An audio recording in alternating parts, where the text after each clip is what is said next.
Artificial intelligence can now compose a symphony, produce a beat, or even clone your voice in seconds.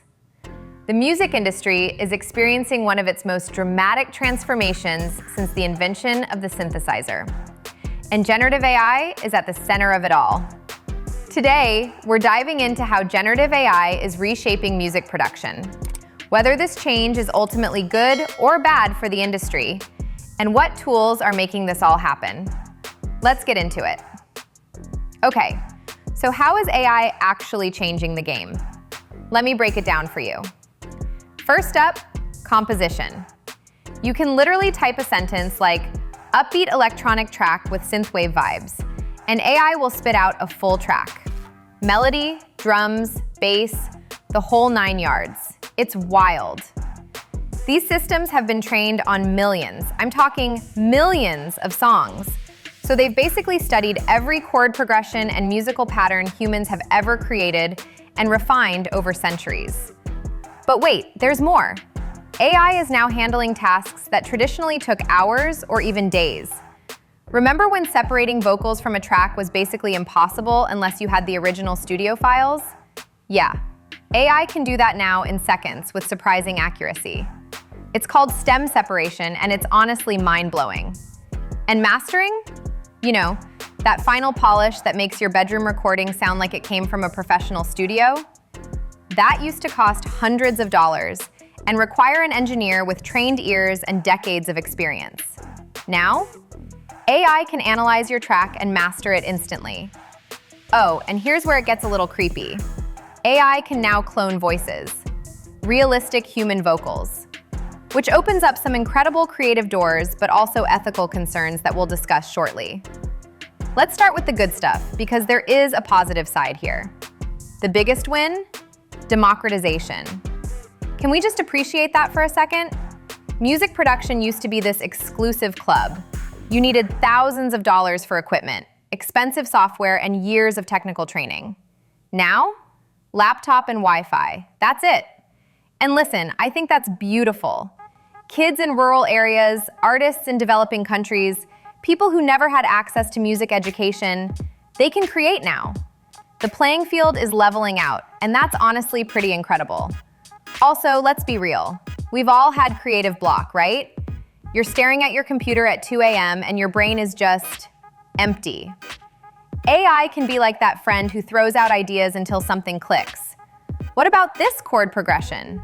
Or that melody? It's like having a collaboration buddy who never gets tired or judges your weird ideas.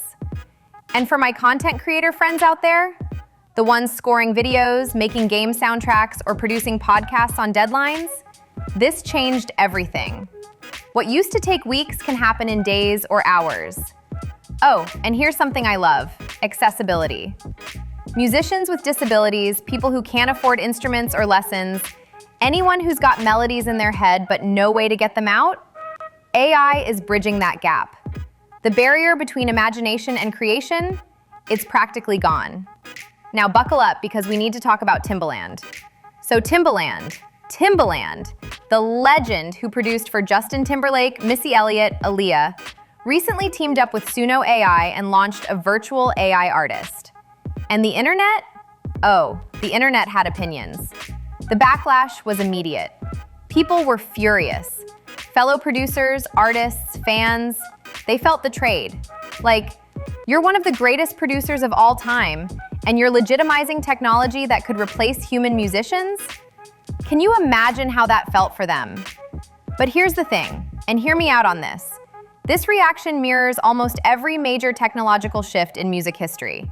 This has happened before, every single time. When electric guitars came out, purists said they'd destroy music. When drum machines hit in the 80s, session drummers protested. They thought real drums would go extinct. When digital audio workstations replaced tape, engineers were convinced we'd lose the soul of music. Spoiler alert, we're still here. Music's still here. So is Timbaland a visionary exploring the future? Or did he open Pandora's box? Honestly, maybe both. And that's what makes this so complicated. He's pushing boundaries. That's what innovators do. But the concerns people have, they're valid too. This whole controversy is basically a mirror of what we're all feeling right now. Excited and terrified at the same time. Okay, now let's talk about the elephant in the room. Because it's not all sunshine and AI-generated rainbows. Copyright. Oh boy, copyright.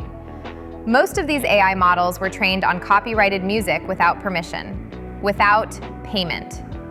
So if an AI creates something that sounds suspiciously like your favorite artist, who owns that? Who gets paid? The AI company? The original artist? Nobody? It's a legal nightmare. And then there's the authenticity question. Some people argue that AI music is just soulless. Like, can an algorithm really capture heartbreak? Can it understand joy the way a human who's lived it can? There's a fear that we're heading toward a future of perfectly optimized, algorithmically generated elevator music, designed for Spotify streams, not for souls. Job displacement is real too, and we can't ignore it. Session musicians, mixing engineers, mastering specialists, some of them are already losing work to AI. Sure, new jobs are being created, but that doesn't help the studio musician who's struggling to pay rent right now. And the voice cloning thing? That's where I get genuinely worried. Unauthorized AI versions of famous artists are already out there. Someone could literally make new songs from artists without their consent. That's not just unethical, it's terrifying. So what tools are people actually using? Let me give you the rundown. Suno and Udio are the big ones right now. Full songs from text prompts. They're powerful and honestly kind of addictive. AIVA and SoundDraw are great for content creators who need royalty-free music. Perfect for YouTube, podcasts, all that good stuff. Splice has AI-powered search now, helping you find the perfect sample from their massive library. iZotope Suite, especially Ozone for mastering and RX for audio repair, uses AI to assist your decisions, not make them for you. I actually love that approach. And Lalal.ai and Moises? Champions of stem separation, making remixes and covers way more accessible. So here's my take. Is AI good or bad for music? It's complicated. Shocking, I know. Like any tool, it depends on how we use it. A hammer can build a house or break a window, you know? The Timbaland situation taught us something important. Every generation fights about new technology. But the concerns are real, and we shouldn't dismiss them just because progress is inevitable. Moving forward, we need balance. Use AI to enhance human creativity, not replace it. Make sure artists get paid fairly. And please, please, let's keep the emotion and authenticity that makes music actually mean something. What do you think? Are you team AI or team human or somewhere in between? Drop your thoughts in the comments. And if you made it this far, you're awesome. Hit that like button, subscribe if you haven't already, and I'll see you in the next one.